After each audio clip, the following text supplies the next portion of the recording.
Hello everyone, GeneralApple here with the house in Fata Morgana part 23, and I just want to start by apologizing for the slight background noise I have coming from my AC. Usually when I record I just turn it off, but right now it's 35 degrees and I'm dying, man. There's no other way to say it, I'm just dying here, so the AC stays on for now. But for most part, you won't be even able to hear it. I also lowered my mic volume just a smidge to ensure it won't be an issue. But some parts of the game are completely dead silent, and that when you can slightly hear it. Hopefully it won't be too much of a problem though. Now on that note, we stopped last time after a huge cliffhanger. We'll just Mel was about to start his entire story and I just paused because the video got too long. It was 2 hours almost. But now we're here just a day after, and yeah, let's just continue straight where we left off. I really want to hear Mel's story and realize why did he do what he did. All right. Until around the time I turned 17, my life was mostly uneventful. On days when it was nice out, I would take walks around the house grounds, sometimes napping beneath a tree. It was picturesque, and you are always there with me. You have the same flax-colored hair as me, but yours always seemed to glisten in the sun, whereas mine is flat and dull. You shone like a tiny little dancing sun. At the time, I assumed that was how life would always be. I genuinely wanted it to be. Oh wow. Following my 17th birthday, though, I was met with a deluge of changes. First, father fell ill and passed away shortly thereafter. With his death came the question of who would be the next dad. As the oldest son, normally it would fall on me to take his place. I was 17, by all means enough of an adult to handle things myself. Or, well, that's what I thought anyway. Nobody else did though. After discussions I had no part in, it was decided that my uncle would be the next head. That they weren't confident I had the spine to do the job properly. I wasn't sure what to think. Part of me wanted to know why nobody bothered talking to me, and part of me was relieved.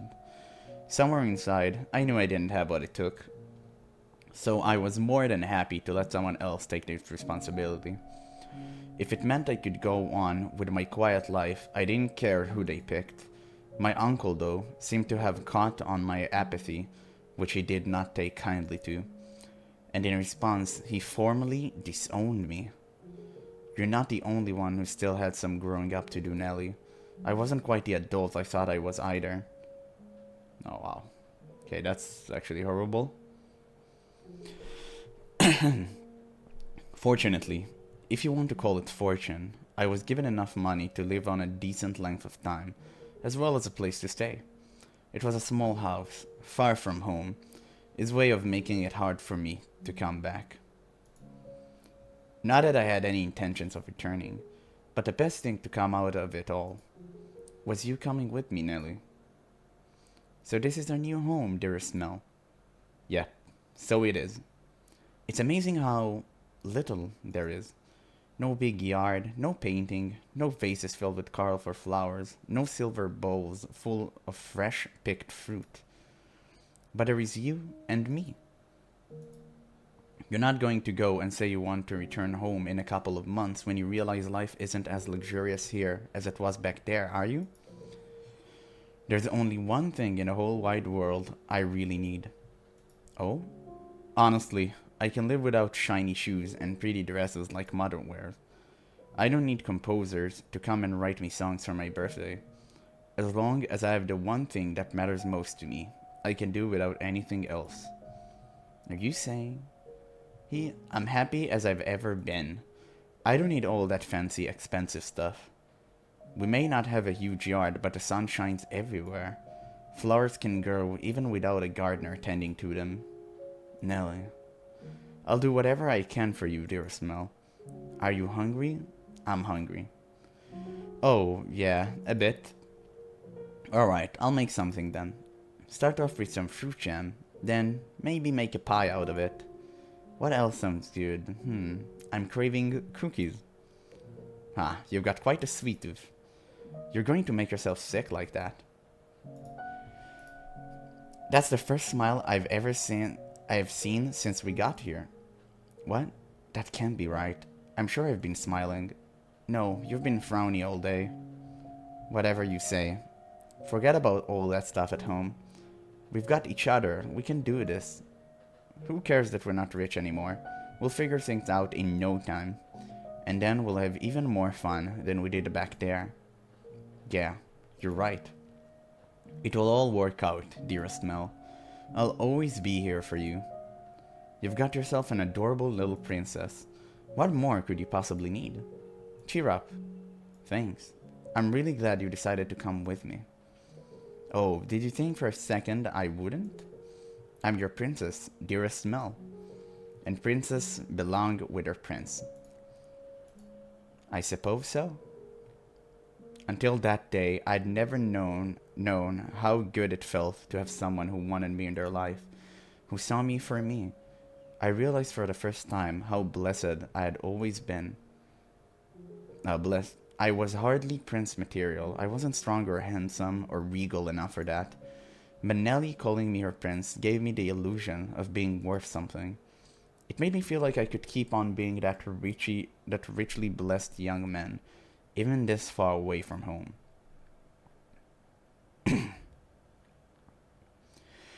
While I had been given some money, my supplies was far from infinite. I knew I would eventually have to find some kind of work, some way to support myself and Nellie. But to be quite honest, I couldn't gather the motivation to do much of anything. My whole life had changed so abruptly, so dramatically, that my mind just wasn't able to keep up. It had knocked me on my backside, and I didn't have the strength to get up. I couldn't tell Nellie that, of course, so this is what I said instead. I'm staying home because I want to be with you as much as possible. And she happily took me at my word.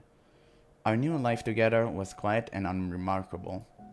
Even so, it was still a constant stream of new experiences for the two of us, having been pampered our entire life.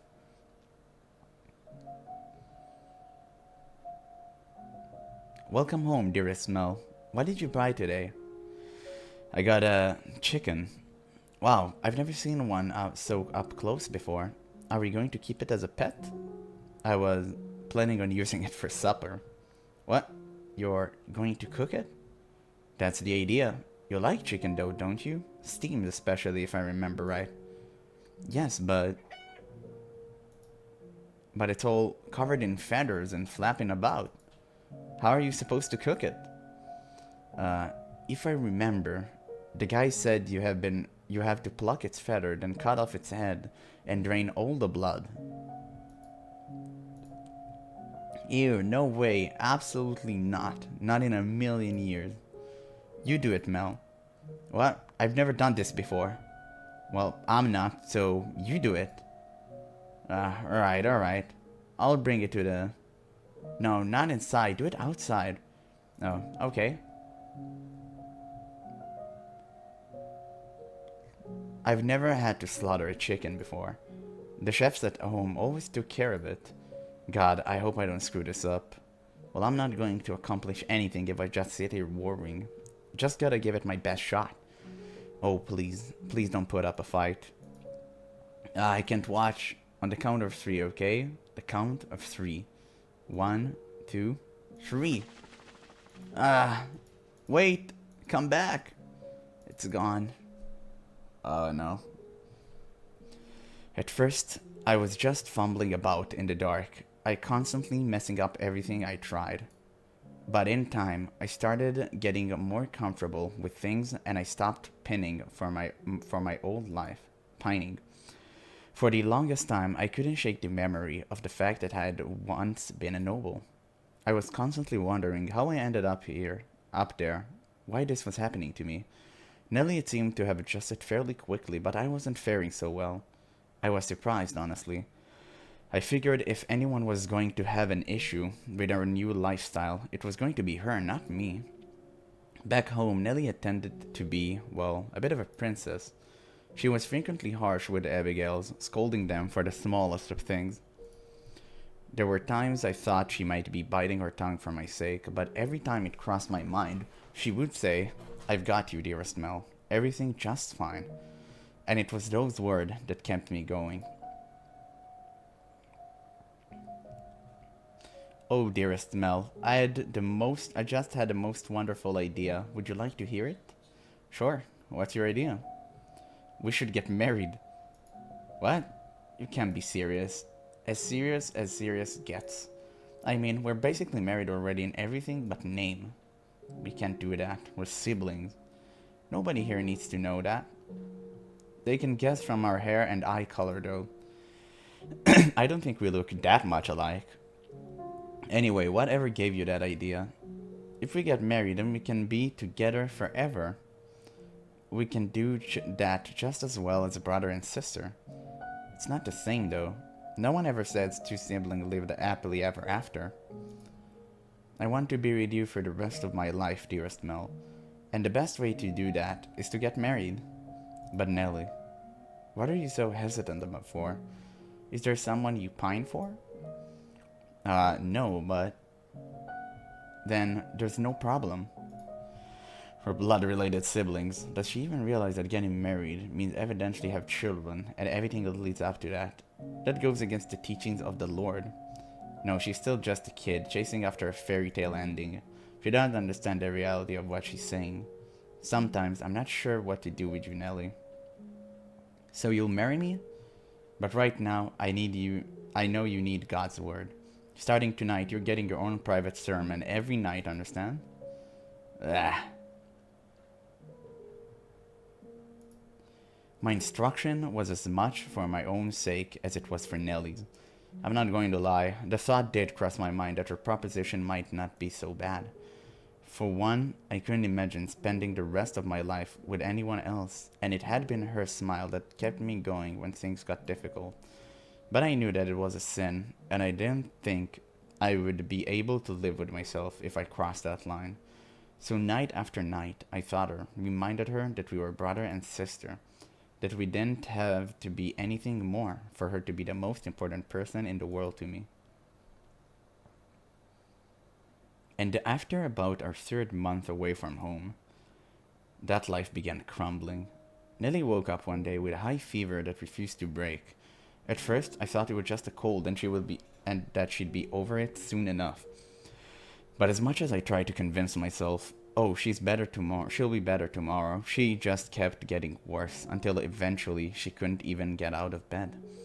She had visibly lost weight, and I'd never heard her voice so weak and lethargic before. Oh God. "Is there anything you'd like me to get you, Nellie?" "All I want is you to be here with me, dearest Mel." "You really should eat something. I'll make something you like. How about a nice, expensive chicken? The last one got away, but I won't let that happen this time." "I'm not really in the mood for anything too heavy." "Oh, okay. Don't you worry, Mel. I'll be better before you know it." Yeah, you will. You'll be just fine. Everything's going to be back to normal soon." Huh. Watching Nellie grow weaker every day scared the hell out of me. I desperately did not want to lose her. If I lost her, then who would be left that wanted me? Who would tell me I was worth something? Who would say nice things about me? Who would be there with me every day? Just when I had started to feel optimistic about this new life, started to feel comfortable in it, it was looking like it might fall apart again. I searched everywhere for some medicine that could cure her. Healthy foods, fruits, and vegetables with supposed medicinal properties. Anything I could get my hands on. I prayed, and Nellie, you were overjoyed. You were thrilled I would go to such lengths for you. But reality is, I was really doing it for myself. But as much as I searched, I couldn't find anything that worked, and I started to panic. I would go to bed at night, afraid I'd wake up the next morning, and Nellie wouldn't. I was already grasping at straws, and I was ready to try anything that had even the slightest chance of curing her. And then one day I heard whispers. Whispers of a witch who lived by the lake. They said she was a recluse. that she hardly ever left her house, and that she hadn't been down to the city in years. They told me she might have some medicinal herbs that could help, so I rushed down to the lake to see her. Sitting by the shore was a small cottage, even less luxurious than where Nellie and I were living at the time. Seeing the thin trails of smoke rising from the chimney, I was convinced the rumors were true. A witch lived in that house. I wasn't sure what to expect. Being a recluse, I figured she wasn't going to be very sociable at least. To tell you the truth, I was kind of scared to knock on her door, but I had exhausted all my other options, so I clenched my teeth and gave the door 2 firm raps.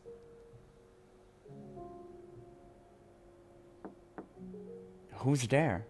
The sound of her voice caught me off guard, and all I could do was stare at the door with a knot in my throat. Based on the information I had, I assumed I was going to find a wrinkly old woman, but that was the voice of a young girl.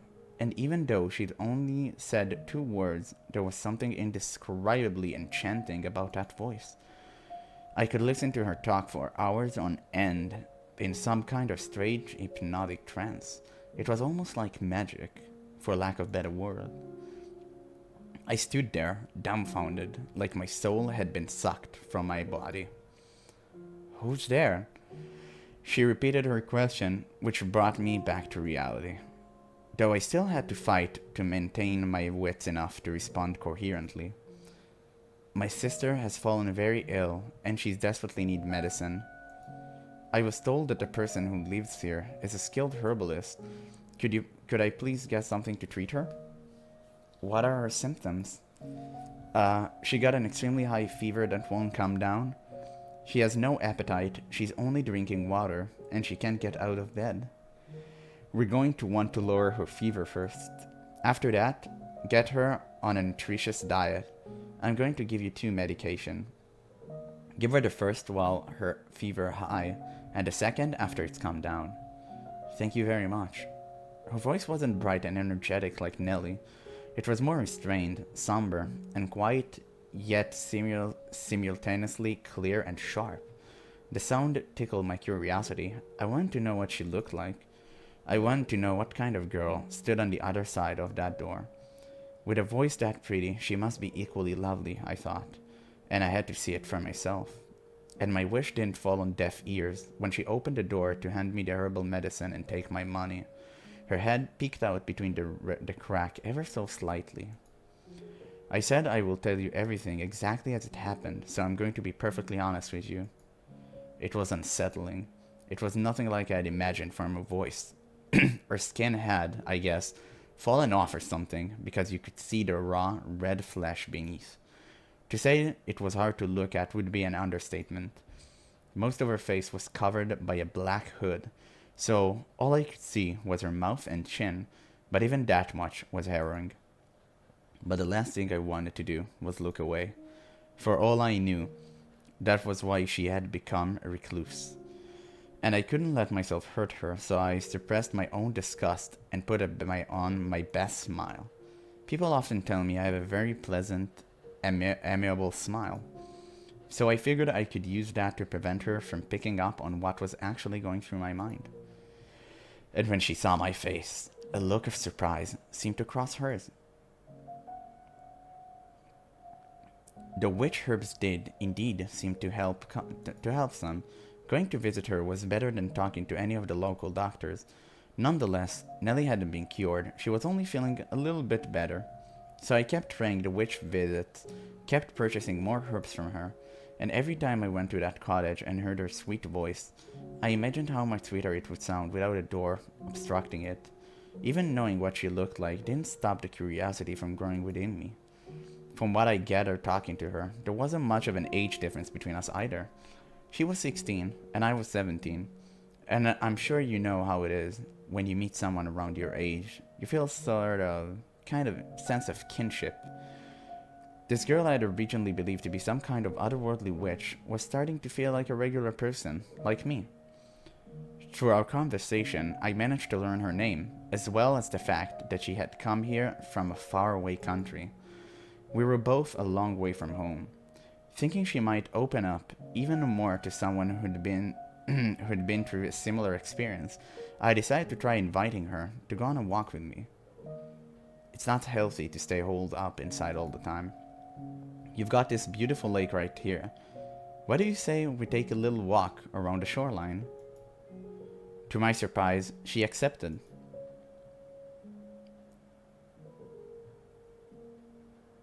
Oh my. Great weather, isn't it? I love the way the sun reflects off the surface of the lake. It's gorgeous. Are you okay? In disbelief, to tell you the truth. What for? You've seen my face. You know how hideous I am. And still, you invited me on a walk. You're a very peculiar person. It is really that strange? I mean, we're almost the same age, so I figured we might make a pretty good friends. You want to make friends? With me? Well, sure. We've been through a lot of the same things, so we can understand each other better than most. Understand each other? Yeah, we're both young, but we've been through some rough times. I'm going to be blunt with you. You haven't been through anything like I have. What? No? If you had experienced the thing I have, you wouldn't be smiling right now. I haven't known you long, but I don't need to have in order to know how unequivocally dissimilar we are. Damn, that's a difficult word. What we were cut from the very different cloth. Yep. Well, yeah, we're people. We're not made of cloth, so, bro. That's not what that means, you know. Oh, I'm sorry, I didn't mean to be so harsh. In fact, I would say you're much better off not being in my position. It sounds like you've been through a lot. If you don't mind me asking, what happened to you? I'd be happy to lend an ear. It might make you feel better to get it off your chest. And that is what's so different about us. Huh? I will not tell you about myself, no. That said, I do appreciate the concern. Thank you. Oh, sure. You're welcome. She's not very open with people, huh? Though I guess that's only to be expected. She hasn't spent much time around other people, looking the way she does. I wonder if there's anything I can do for her. At least I can at least get to show her a little bit of emotion. Say, if it's not too much to ask, you think we could maybe do this again sometime? Don't expect me to lower my prices. I'm not trying to squeeze a better deal out of you. I just want to get to know you better. Nothing more to it. No ulterior motive. Promise. Did you forget I've already said I won't be telling you about myself? Alright, then it doesn't have to be about you. We can talk about anything. Whatever you want. Do you have a favorite food? Any hobby? Nothing in particular. Well, that was fruitful conversation. Okay. Crap. I have no interest or taste worth mentioning, so if you want to talk, I suppose that leaves you to be the subject. Me? Tell me about yourself. My life, not all that exciting. Anything I had to tell you would probably just bore you. I'm not looking for excitement. Oh, okay. Well, alright. I guess I can tell you about myself. And so I did. I told her about my family situation, and I told her about Nelly, and that was pretty much all I had to talk about. For the most part, she hardly even reacted to anything I said, so it was difficult to tell if she was listening or not. But she would urge me to continue, wherever I'd go quiet for more than a few moments, so I suppose she was listening. Every time I came to purchase more medicine, we would go on a walk around the lake together. A single loop around the shoreline didn't give us much time to talk, but my attempts to reduce our walking pace or stop to extend our time together were flatly ignored. And she refused to go around more than once, claiming it would disturb her daily rhythm. That said, she never refused an invitation either, so I don't think she particularly disliked me. Yet, anyway. Oh, a robin. What does a robin have to do with your sister? Nothing. I just saw one over there. If you listen, you can hear it singing. They migrate somewhere warmer when it gets cold. They just fly off to someplace more comfortable. If I had wings like a bird, maybe I could be free too. There's not a single creature living in this world that is free. What?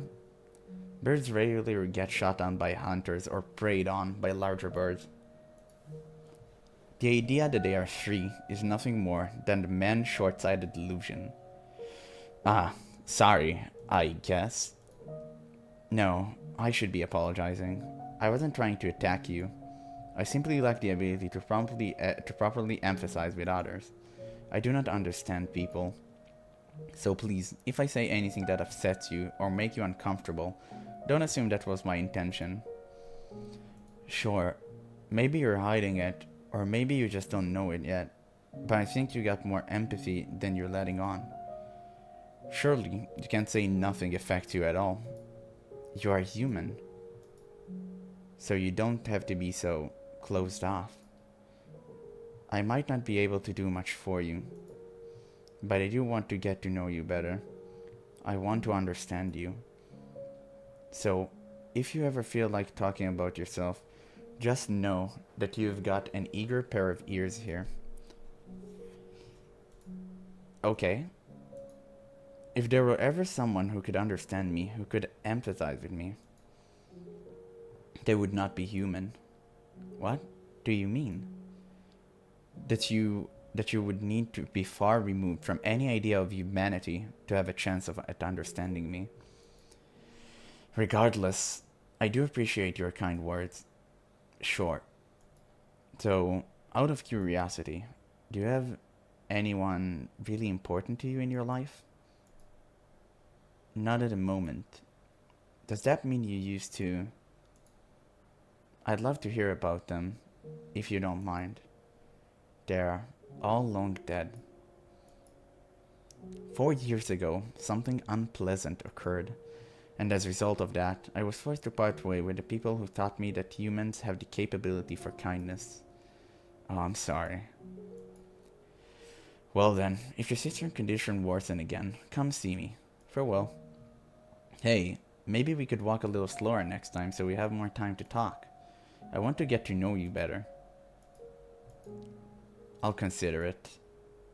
Does it really require that much thought? So long. Bye. See you soon.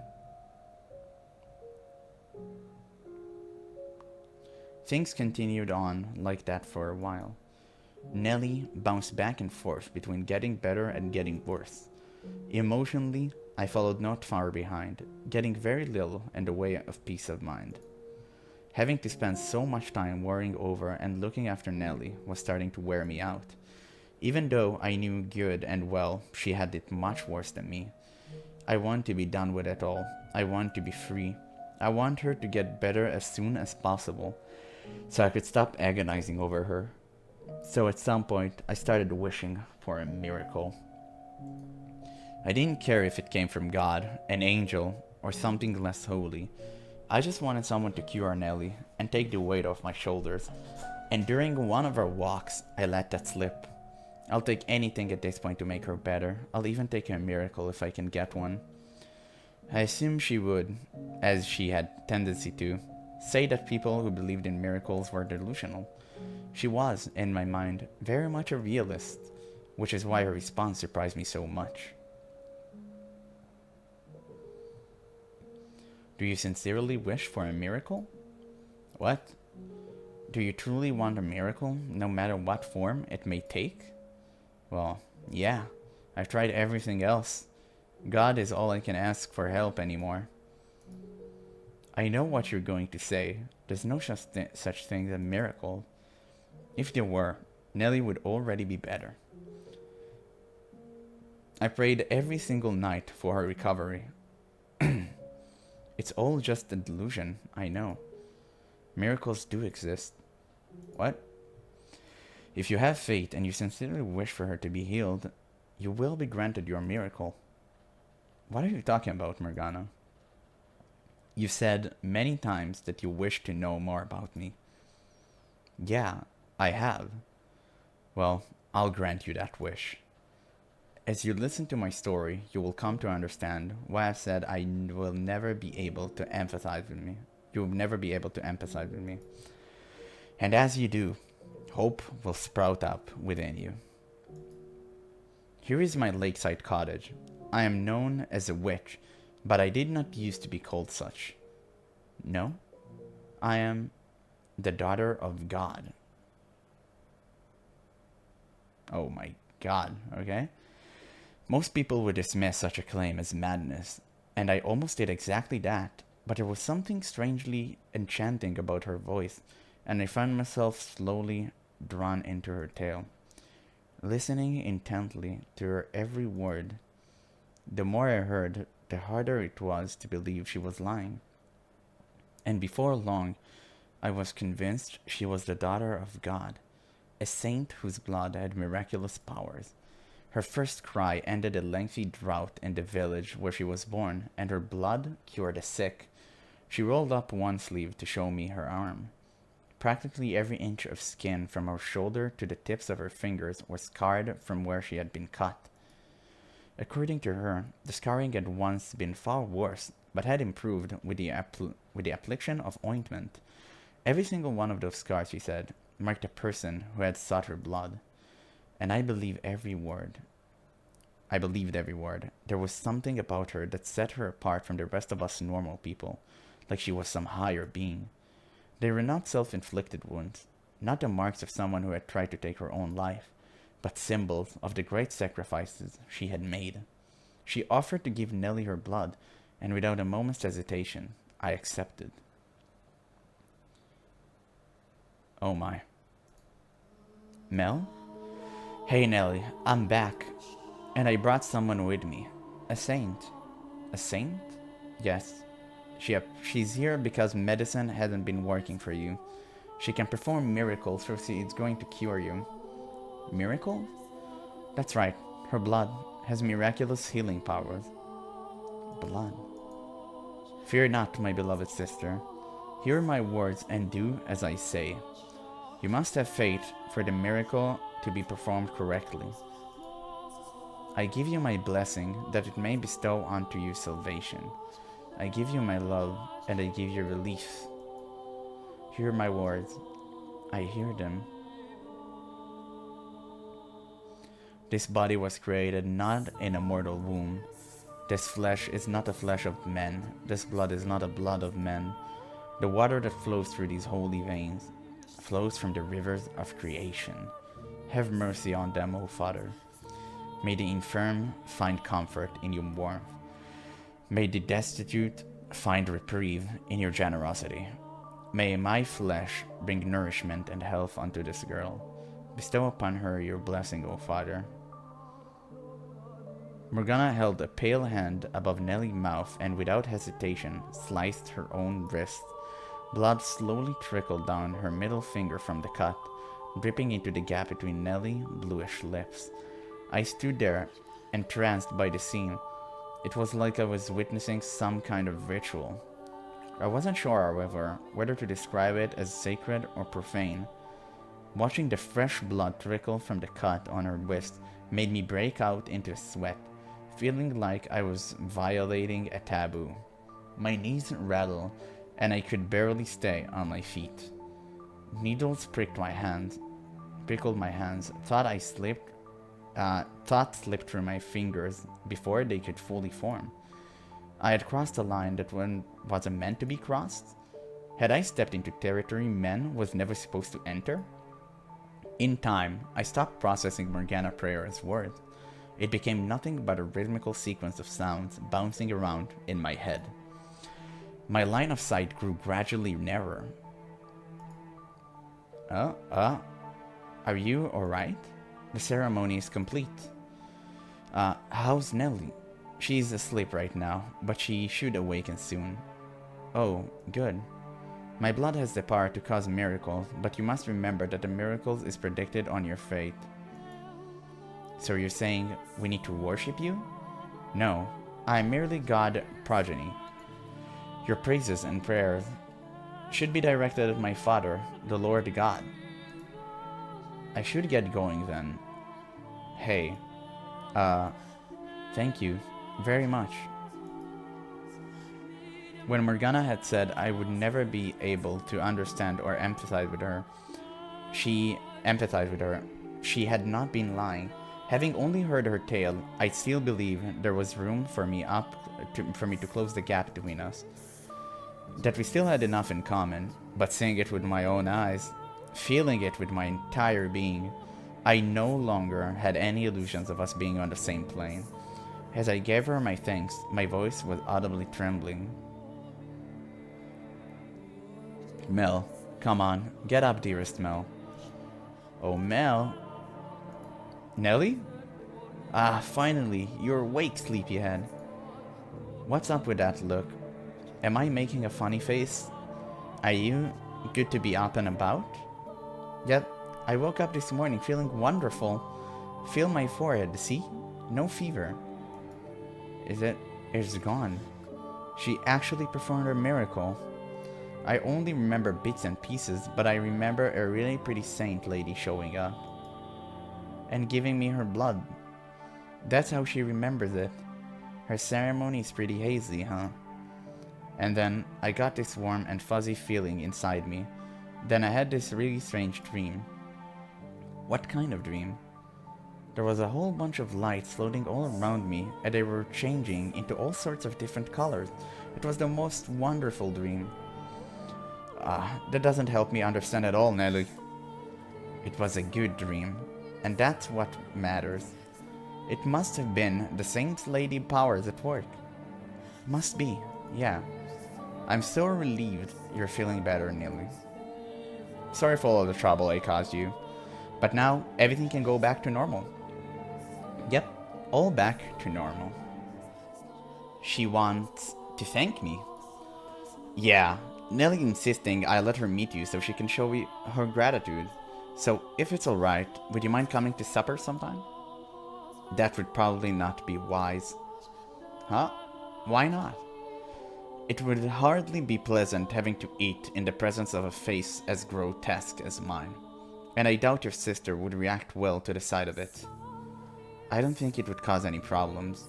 Nelly isn't the kind of girl to judge someone by their looks, I don't think. Perhaps not, but to her, I'm a saint, not a normal person. In her mind, she thinks I'm beautiful, doesn't she? We must maintain that illusion. It is essential to the miracle that her faith remains unwavering, and on some level, that faith depends on her idealized image of me. You think so? Though our time together was brief, I could see it in her. She's a girl with a great love of beauty, and perhaps the same could be said of you. I don't judge people by how they look. It's what inside that matters. I'll take you on your word at your word. Thanks. So, are you sure you don't want to come? I really shouldn't. I'm terribly sorry. Oh, okay. Why in the world am I feeling relieved? Nelly recovering was a huge weight off my shoulders. Now everything could go back to the way it was, quiet and unremarkable. I could finally go out and get a real job, forget about my old life, live like a regular old commoner. That was what I was going to do, for the both of us. The problem was, Nelly hadn't actually recovered completely. She was in nearly perfect health for the first few days after drinking Morgana's blood. But soon, her fever came back, she stopped being able to get out of bed, and on to the top of it all off, she started having lengthy coughing fits. During some of them, she coughed up a little bits of bloody phlegm. I nearly had a panic attack. So I rushed down to Morgana Cottage and told her what was happening, to which she responded with a quizzical tilt of her head. Nelly's health meant everything to me. It certainly wasn't the curiosity her head tilt seemed to make it out to be. But it didn't seem to bother her at all. The miracle took place, but it didn't persist? That doesn't make much sense. But it's true, she can't get out of bed. And it's not a problem with her faith. I've been teaching her the word of God every night, and she absolutely believes in you in her sing. Lower your voice. I will perform another miracle for her. You'll do it again? I will not forsake those who are in need.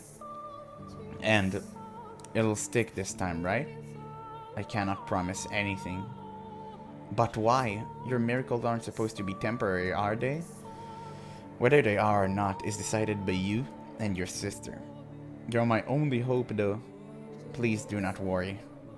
If a second blessing is not enough to cure her of her ailment, then I will visit and give her my blood as many times as is necessary. I will gladly give her every last drop of blood in my body. I assure you, my father does not want to see two young souls like yourself torn apart, and neither do I. We should get going. Alright. That was actually really kind of her. For the second time, Morgana had Nelly drink of her blood, and for the second time, she was healthy again the next morning. And for the second time, she fell ill shortly thereafter. Her fever returned. I went to get Morgana, and she gave Nelly her blood. The cycle repeated again and again, and every time I had to watch it go through the ceremony. It was exhausting, and I wasn't sure I could handle it much longer. I started thinking maybe there wasn't anything sacred about any of this, that it was as blasphemous as it looked from the outside. I was making a girl cut her own wrist and feed my sister her blood. Nothing about that sounded right. But I had nowhere else to go, no one else to ask for help. But when I was with Morgana, listening to her words of reassurance, she without fail wiped away all the doubt I had. It wasn't until after she left that the wave of regret hit me. I wasn't sure what was right and wrong anymore. I wasn't sure what to do anymore. Every time I went to see Morgana, it got more and more difficult to look her in the eye. I stopped asking her on walks as often, and I stopped trying to have chats with her, not so much out of sense of guilt, but because I was getting to be afraid of her. Oh my god. So that's why I stopped. I remember that part. One of those draining days, someone knocked on the door. I hadn't asked Morgana to come down that day, so I wasn't sure who it could be. Nelly was asleep in her bed, so I quietly rose from my seat and made my way to the door, trying not to wake her. Who is it? Hello? Who's there? I had an inkling of suspicion, but having been raised in such a sheltered environment, I didn't understand exactly how dangerous it was to tacitly open the door to anyone who came knocking. I pulled the door inward a couple of inches and tried to take a peek through the crack. When out of nowhere, someone grabbed my shoulder and shoved me, helpless to resist, into the house. A man stood there above me.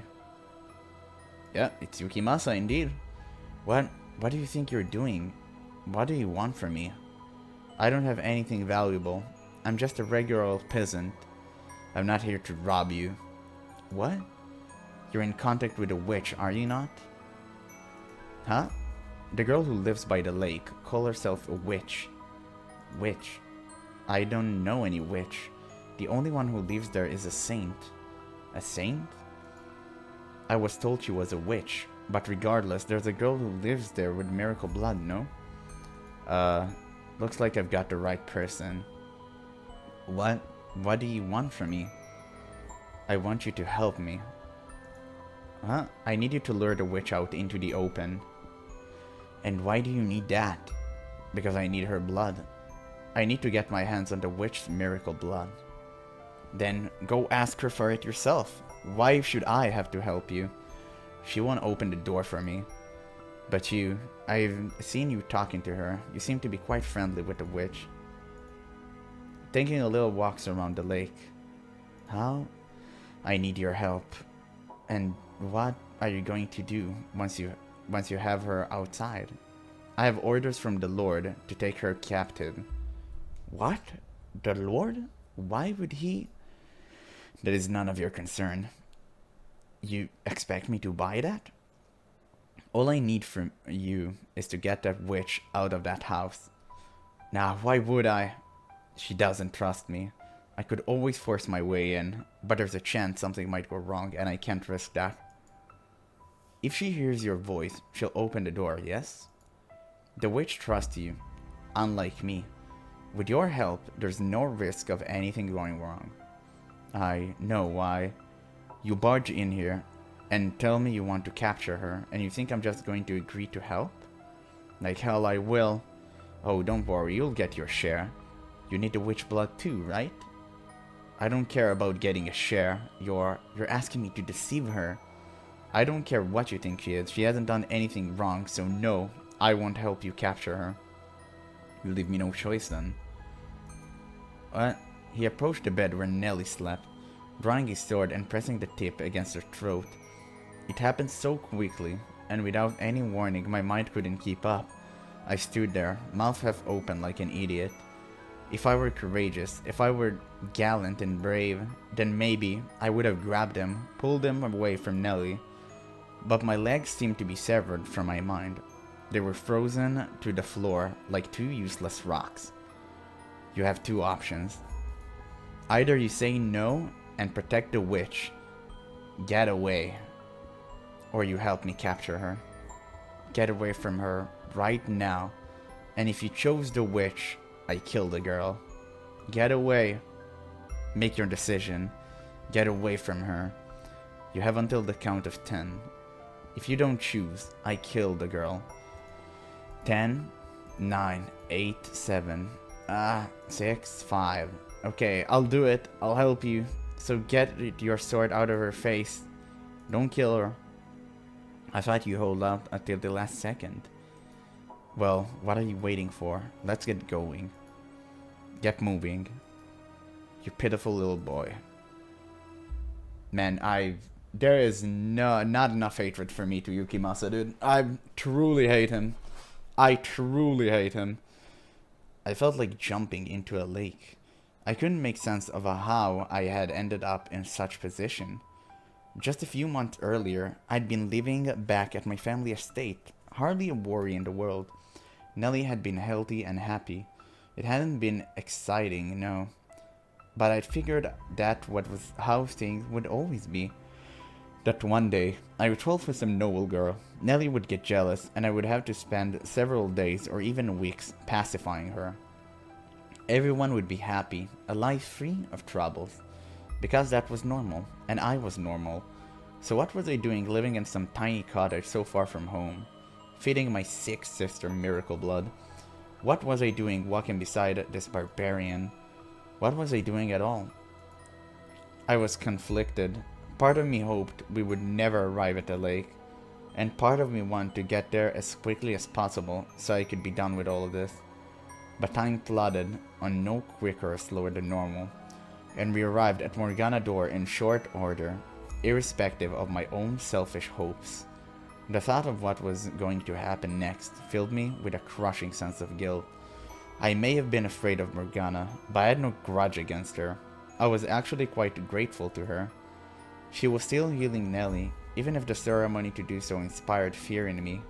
She didn't hesitate to cut her own wrist open for Nellie, and for me.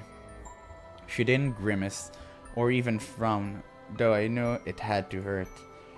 I knew damn well she wasn't a bad person, that she hadn't done anything to warrant being taken into custody. She might very well have been a genuine saint. But there I was, selling her out because a man with a sword threatened me. Oh, Father who art in heaven, please forgive me for what I'm about to do. Please, please forgive me. Quit sniveling. You want her to get suspicious? No, but how? I can't. Oh, please, oh God. Stop crying, or you would rather I kill you here. Just close your eyes, it'll be over before you know it. Do it. Call on the witch. Oh God, this is horrible. This is horrible. I'm fuming right now. Who's there? It's me. I'm not here about Nellie today. I'm sorry for being so distant lately. I want to talk things over. I thought I heard a faint gasp through the door, and then she responded. I want to talk to you too. Why? Why did you have to talk now? She had always been so curt, so rational, so quick to cut down my fantasies, never one to get emotional or sentimental. She had always given off the impression of being something greater than we mere humans, always been so aloof, never given any indication she thought anything of me at all. So why did she sound like a normal girl now? Why was her voice trembling slightly when she said she wanted to talk? Why now, of all times? Oh, God. Uh, get back. No. Stay away from me. Help. My God. Don't kill me. Take it. What? That's your share. Should last you long enough. Man, Yukimasa is... I'm angry. Take my arm? What do you mean by share? Why?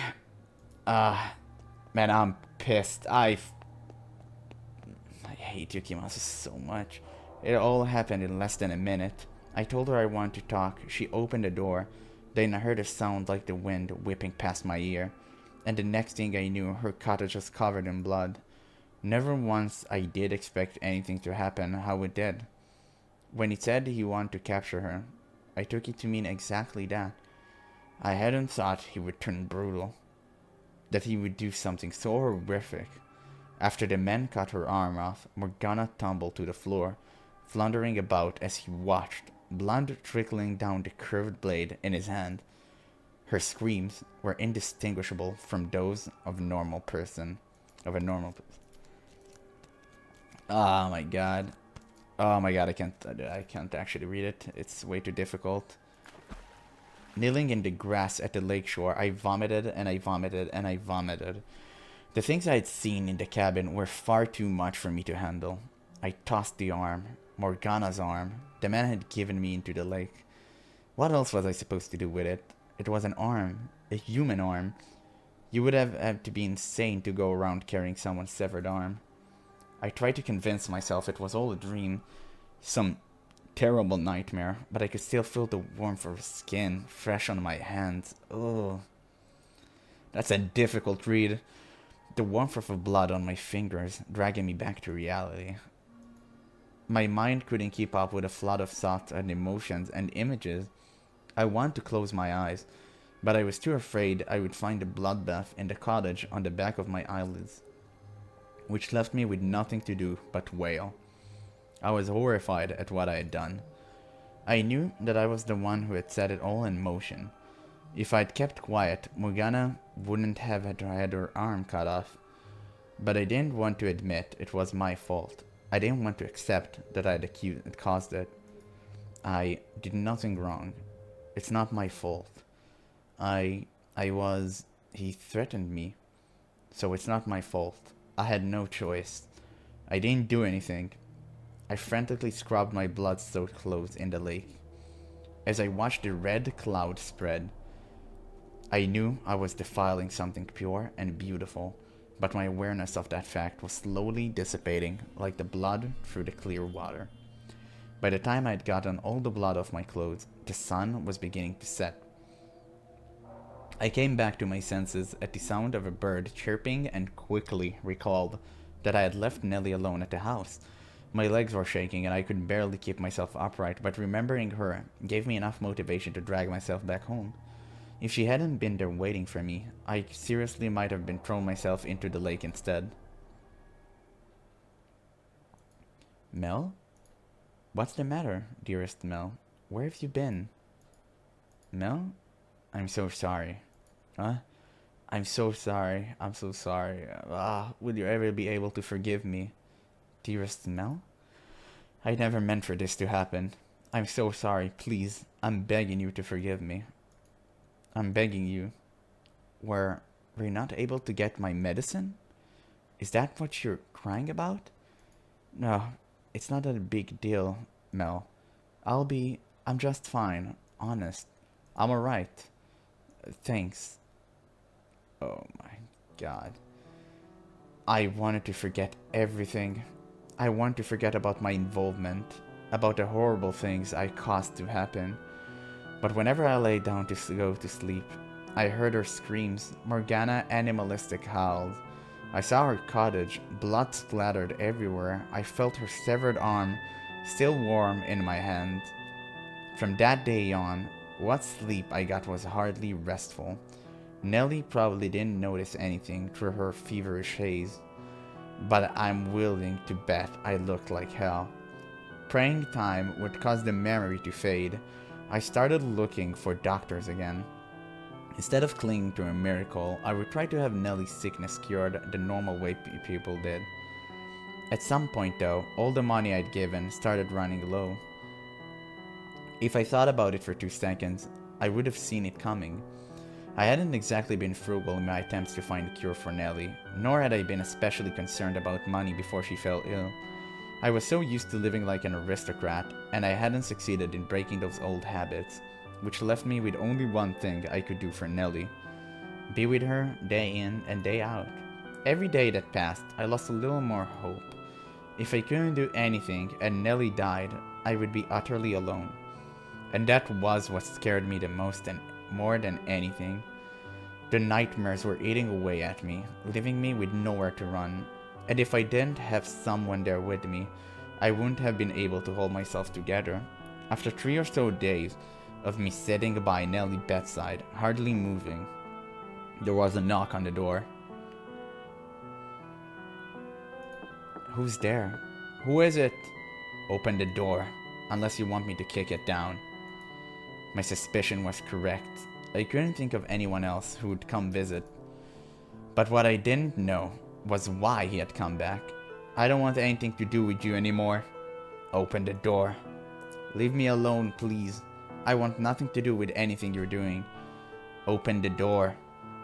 No, I'm not letting you in for any reason. Okay then, I'll break it down.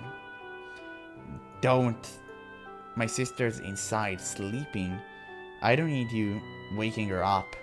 Then open it. What do you need? I did everything you asked me to already. What happened to the witch arm? I threw it. I threw it away. You really think I was going to keep that? A person arm?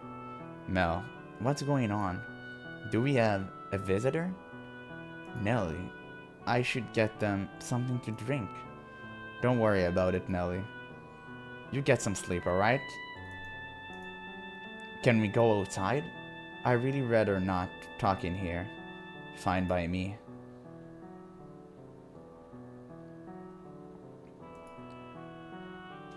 So that's your sister?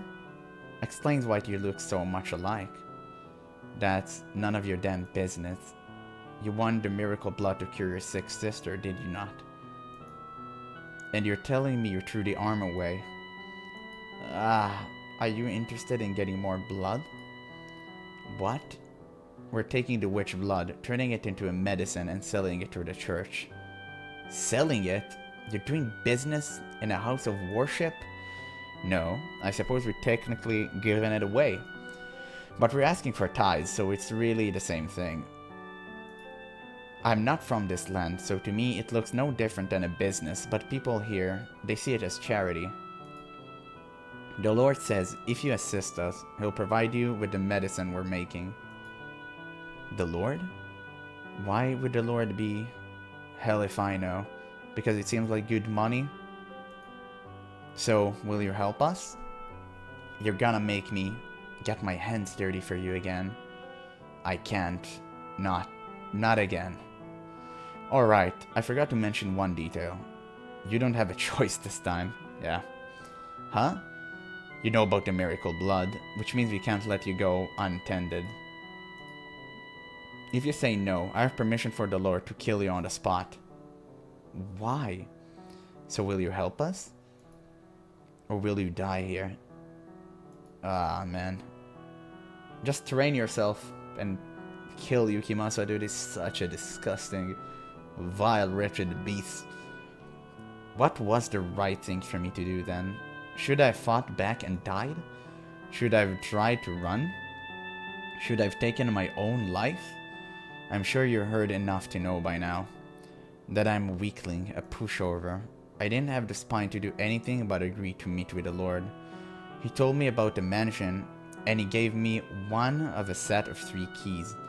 I want so badly to get rid of the key.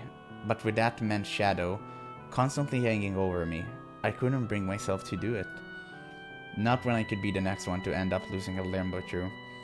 There was no way I could have disobeyed them. And that's everything that happened 6 months ago. Every day since I arrived here, I brought Morgana breakfast and supper. She doesn't say anything, but I saw it in her eyes the first time I stepped through that door. How could you do that to me?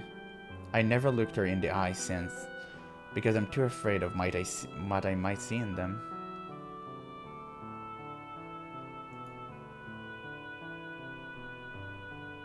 And that is how I ended up here. That's horrible. That's horrible. So he was threatened. He didn't actually want to cause Morgana harm. That doesn't excuse what he's done, though. See? What did I tell you? I'm not at all the brother you thought I was. Mock me, ridicule me, call me worthless, a coward, a terrible person. Go on. What are you waiting for? But you were threatened, Mel. He said he would hurt me, hurt you. That's the only reason you went along with him. You didn't do anything wrong, dearest Mel. The other man is the bad guy, not you. You did the best you could. You didn't have a choice. That terrible man forced you to do everything.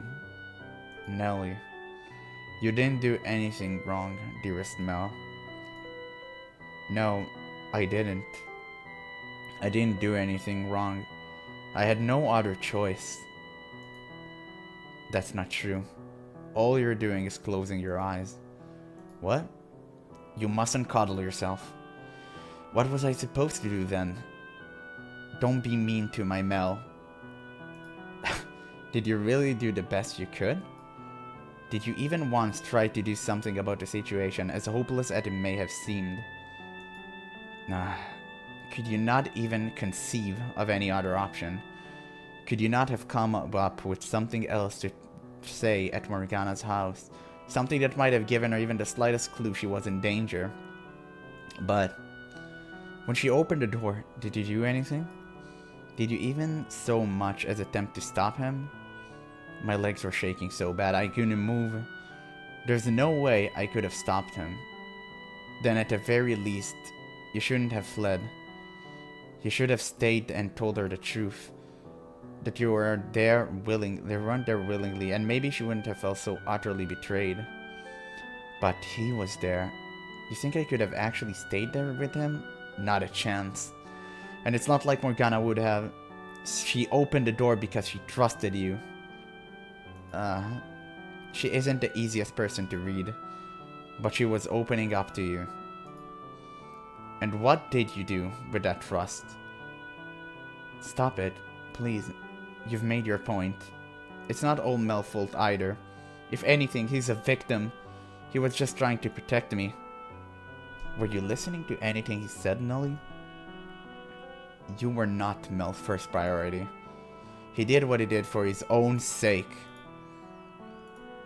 Well, what did you expect me to do? Pull the courage I don't have out of thin air? What's so wrong with self-preservation? There was nothing I could have done to stop him. I'd love to see you try and do any better. Then maybe you'll understand how scared I was, how little I could have done. It must be nice to be an outsider, to talk about my experiences like you know anything, to analyze my decisions. Go on, what I should have done. You don't have a damn clue how terrifying it all was, how it felt having to go through it.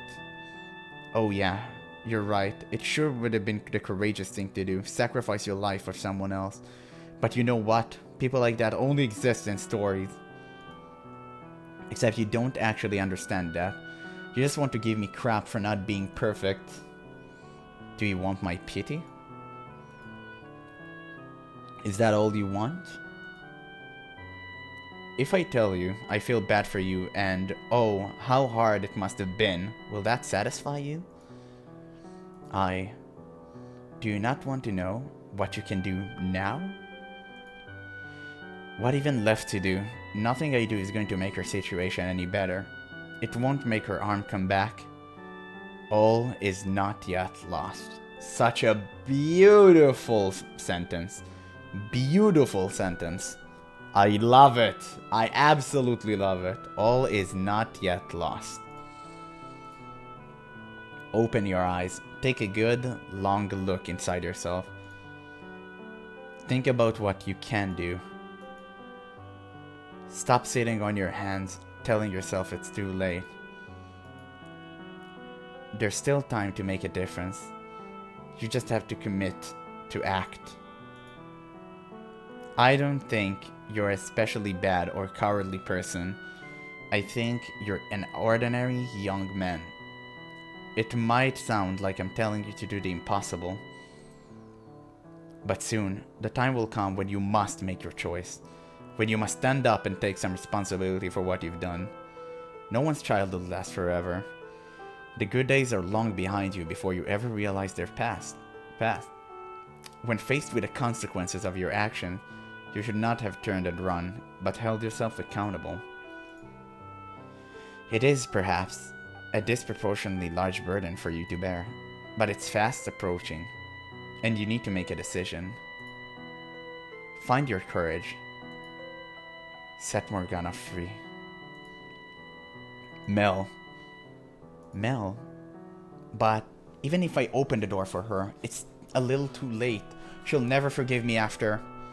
Is her forgiveness the reason you should act? No, it's penance for what you've done to her. Atonement for your sins. Whether she forgives you or not is beside the point. The question on the table right now is whether you are going to do the right thing. And what about her blood? Without Saint's blood, Nelly won't. You don't have to worry about me, dearest Mel. My life isn't so important that I want to take someone else away to keep it. I think about what I can do to help too. It's partially my fault after all. So please, Mel, set the Saints free. Your quiet life is built on a foundation of lies. And I know that by now. You've realized there's no real value in a life like that. You wanted to do something about this. You thought you sought salvation.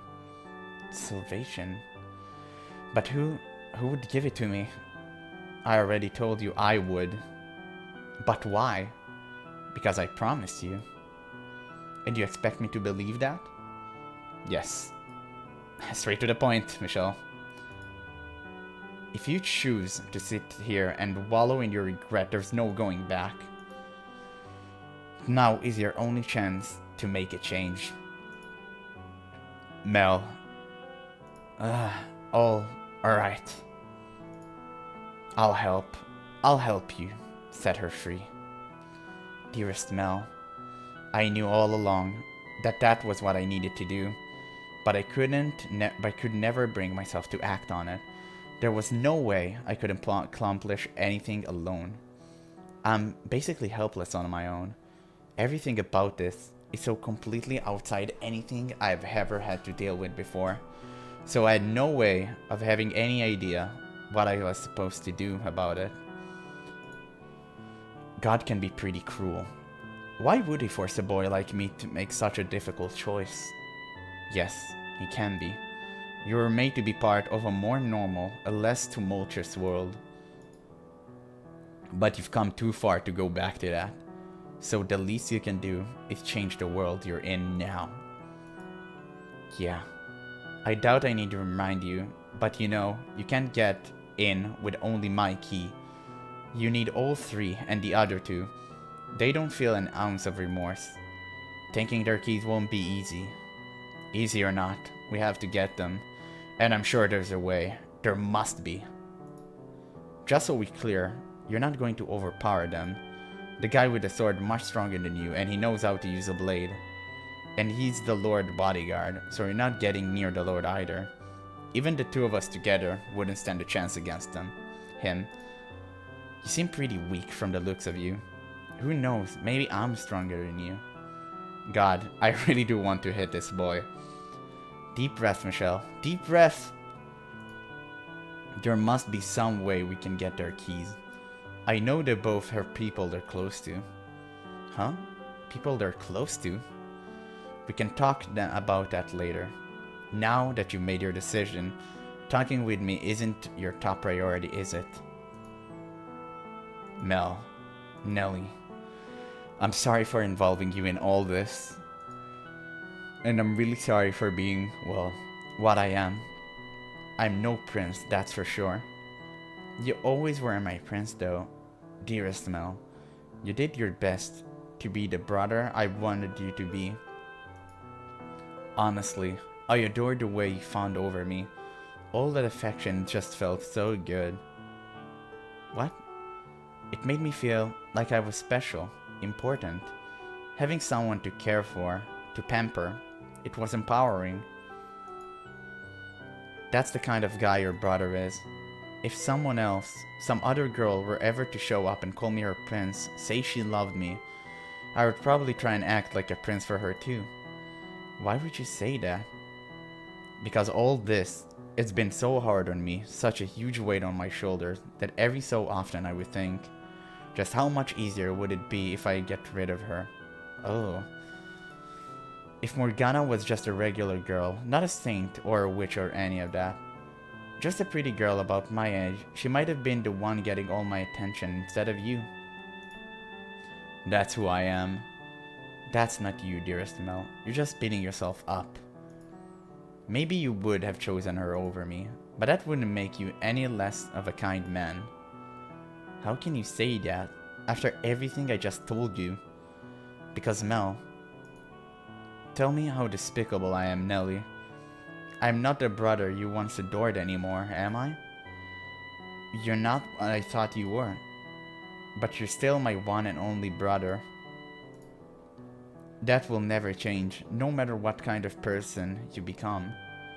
It was wrong of me to try and make you into my prince, Mel.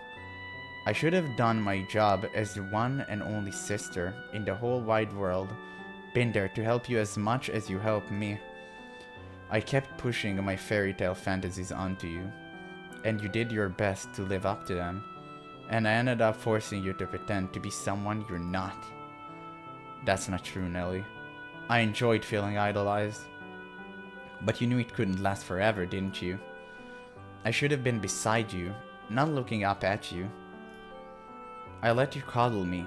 I let myself indulge in your love. I thought everything would be alright as long as you kept telling me how adorable I was. They were like magic words to me. I kept my eyes shut. Mel, starting today, I'm going to do my best to be your sister. I'm all done holding you to fairy tale ideals.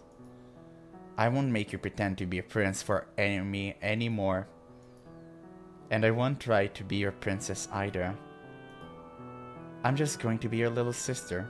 So get back on your feet and stand tall, dearest Mel. I know you'll probably have to pay for what you've done when that sentence goes free. And I know I'll probably cry about it for days, but I won't regret making the decision. Well, I don't know what to say. I wasn't expecting you to handle this so maturely. You're putting your big brother to shame, Nelly. Mother once told me that girls grow up faster than boys. She was right about that. Thank you, Nelly, for accepting me, in spite of all the awful things I've done, and for having me as your brother. You're quite welcome, dearest Mel. Well, it looks like that's one problem solved. They finally reached a point in their relationship where they belong. If she could have come to terms with herself sooner, come to an understanding with him, then maybe she could have reeled in her ideals before she lost control of them. Yeah, maybe. This Nelly and the other Nelly seem to be of the same essence. They both have a somewhat excessive love for their brother. And that love expression itself is transforming him into a prince. If she could have done the same thing then as she did here, then maybe their tragedy could have been avoided. This is before then, though. Since they were able to fix things up in this life, Maybe it will have a positive effect on their next life. This could change the future. They may share the same souls, but they lived in completely different times. Do you really think something like this could have any effect on the lives of people hundreds of years from now? There's no way to be certain, of course, but considering how tightly the two seem to be bound, I doubt it will have no effect. I hope it has some effect. Giselle, I was there in the mansion as it all happened, and I just stood by and watched. I feel so guilty about that. If I had done something, then maybe it wouldn't have turned out like that. I hate what I was then, what I was until recently. From the memories left imprinted throughout the mansion, I showed you bits and pieces of their lives. And I told you their tale. The only thing I contributed was disparaging commentary. I don't feel like you were that critical of them. I absolutely was. I talked about them like they were somehow beneath me. Yes, you did occasionally offer an opinion on someone or something you showed me beyond the doors. But the fact that you were mostly detached from the events there is what allowed me to get to the core of their characters. If you hadn't been in the position you were, so you could tell me the story the way you did, I would never been able to talk to them into helping. You contributed more than criticism. Your words weren't for nothing. They made this possible. It made me feel a lot better hearing that from you. And if you still regret your initiation, then make up for it now by taking action here and have faith that it will bear fruit in the next life. I will. I wonder if Morgana might have a change of heart too. It's not like Mel wanted to bring her so much pain. He deeply regrets what he did, so maybe she won't bear quite as much resentment for him when she learns that. Yes, I know what you're going to say. If that was enough to assuage her, she wouldn't have held on to her hatred for all those hundreds of years. Still though, I hope it does something for her, however small. As do I. It's gotten pretty late, so I'm going to take Nelly back to the cottage. Okay. If you have some secret plan to get the other 2 keys, can you fill me in on it tomorrow? Sure. Also, I could get you another room if you wanted. This one isn't the nicest. Oh, no, it's fine. I've come to realize I'm more at home in less comfortable environment. Michelle. That's... okay. It's actually quite funny. Am I just imagining it, or was that depressing as it sounded? That's not quite what I was going for. Well, anyway, if you're fine with it, suit yourself. Say, I've got one huge lingering question, if you wouldn't mind enlightening me. Yes? Why would you go to such lengths for me? You seem to know Morgana, so I can understand why you would be fighting for her. But me? I had a part in putting her in that tower. You have every reason to hate me, so why would you want to help me? If this was all it took for me to hate someone, I would curse every last man and woman in the world. I bear no animosity for you, and even if I did, you've committed to take action. That doesn't explain why you were so concerned about us. It almost seemed like you actually cared about me and Nelly. But we're complete strangers. We just met today. Because some part of me couldn't think of you as strangers anymore. Huh? That's right, when he came by this afternoon to talk, he didn't feel like a stranger to me either. It was weird, like he'd known me my whole life. So I made him into my second brother. Your second brother? You're more than welcome to change the order, Nelly. Make him number 2 and me number 1. I wish I could join in and be the big sister number 1. I'll have to think about that. After all that, you might be number 1 material. Oh, whoa, why is this even up for consideration? Yeah, I'm just kidding, dearest Mel. Oh, I'm still kind of confused. But anyway, I'm glad someone like you showed up. I've actually been praying every night for God to send someone who can get me out of this. I really am useless all on my own, constantly looking for someone to help me, unable to do anything by myself. And trust me, I realize how pathetic that is. Now you must have had a pretty good life to be able to be so proactive in the face of adversity.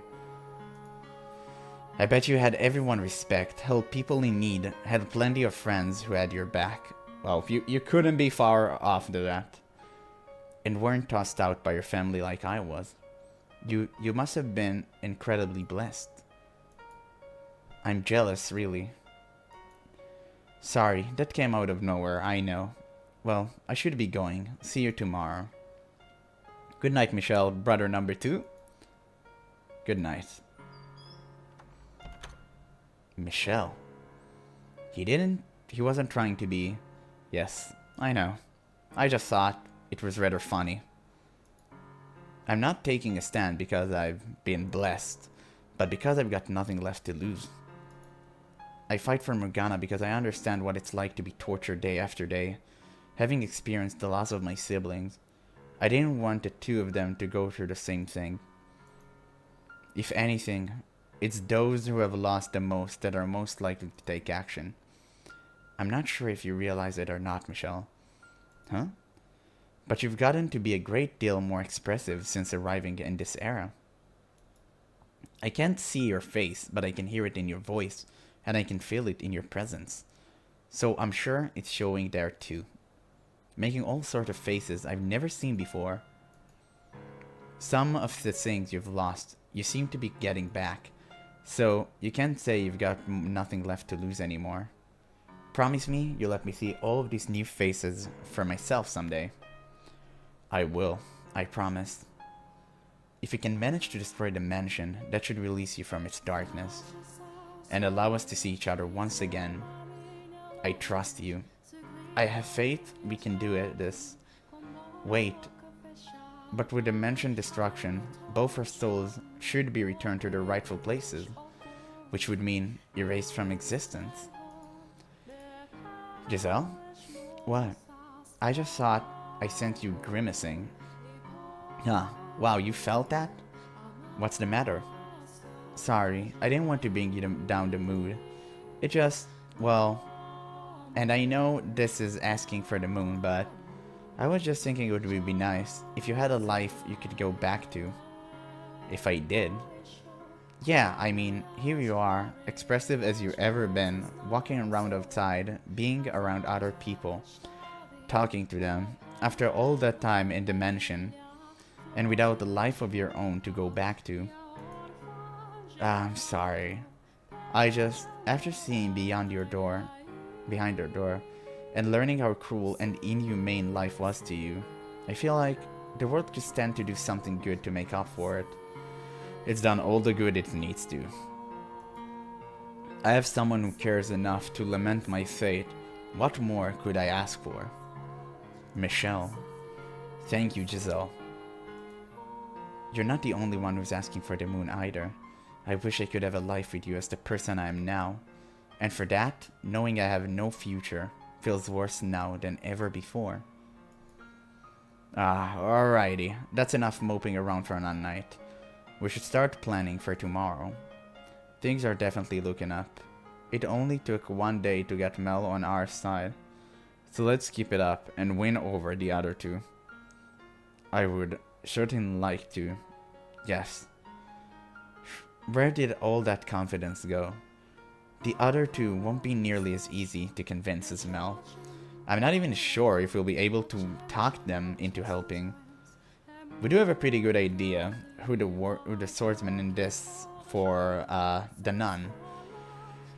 So maybe we can get him through her, like we did today with Nelly and Mel. Maybe. Alright, then we start by approaching her tomorrow. Sounds like a plan. Dolores though, him I'm not so sure about. I'm assuming he's from behind the third door. But we didn't run into anyone he was close with today. And in Morgana telling of the event of the Harvest Festival, she only mentioned 5 people. Let's see. The Lord, the Soulman, Mel, Nelly, and the Nun? There's one person unaccounted for. Yeah, I don't think she meant Nelly. Oh, yeah, she did? Oh, right, but we didn't find them. So there are 4, yeah. We just haven't run into them yet, that's all. So someone related to Jacopo, the Lord. That's interesting. If he's the man from the third door, I can't imagine she won't be here too. Who's losing their confidence now? Yeah, he's talking about a white-haired girl. She's talking about a white-haired girl, I believe. In any event, tomorrow we talk to the nun. I only hope it goes as well as it did today. You've got me. You don't have anything to worry about. Or, all things considered, you might not even need me? I wouldn't say that. You handled Mel pretty amazingly, though. I'm not going to lie, my heart was pounding the whole time. I was afraid you were going to slip up and say something boneheaded. But you managed to keep it together, and I didn't have to come to the rescue. Well, I could make a book of quotes out of your performance today. Oh, for the love of God, please don't. So I'm not concerned at all. Say whatever you think is the right thing to say. I'm more than happy to sit back and watch. The more you pile on the expectations, the more afraid it makes me that I'm going to trip up. Besides, I don't think I could have done any of that without you. Why not? Well, my life was hardly as pride-worthy as Mel seemed to think, so I didn't really feel like I had the right to talk to him like that. But knowing you were there, urging me on, what was allowed me to act without hesitation. So, thank you. No thanks necessary, but if you say so, then you're more than welcome. I'm glad I could be of assistance, if just a little. That you were. Now, let's keep this momentum up tomorrow. It's getting a bit late though, so you should probably get some sleep. Huh. What is it? I kind of don't want to sleep. What? Why not? For somewhat childish reasons. Oh, are you sad you won't be able to hear my voice? Are you lonely, you poor, poor dear? I am. What? That's the last thing I expect you to admit to. Okay, well, do you want to stay up and talk for a little longer then? Not too long though, you need to rest up for tomorrow. And who knows, maybe I'll show up in your dreams if you wish hard enough. The fact that I'm even able to talk with Giselle right now is a miracle and a blessing. So, is it avarice for me to yearn for more, knowing I've already been granted such a great bounty? I want to see her face as much as she wants to see mine. She infinitely more expressive than me, and I want a good, long look at all those many expressions up close. I want more than her voice. I want her whole body.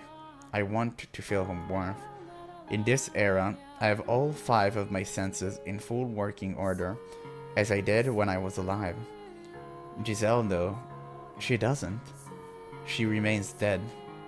As lively as she may be now, that's one thing she did not get back. I truly wish she could have been here too. She would have certainly found more joy in her renewed life than me, and she certainly belongs under the sun far more than I do. But she rather than me, was the one left behind that realm of darkness, a fact that frustrates me immensely. In life, I would have considered her remark about seeing in my dreams silly and saccharine. But now, I very much hope it happens. Okay, 2 days. Well, I believe it's about to change to 2. Indeed, 2 days until her death.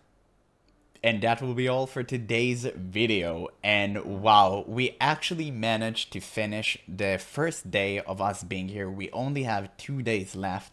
We finally convinced Mel, which I'm super happy for. But honestly, seeing Mel's perspective, I knew he was the one of the two that I would feel sorry for, because it was clearly that something, was bothering him. He was held against his will.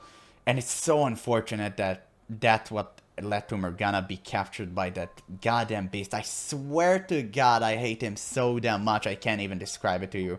I have absolutely no idea what we're about to encounter with him right now, and I can already tell you, I don't think anything would be remotely close for me. I don't think anything can happen that would actually make me feel bad for him. I really can't. For the Lord, maybe. Maybe, slightly. I'm not even sure.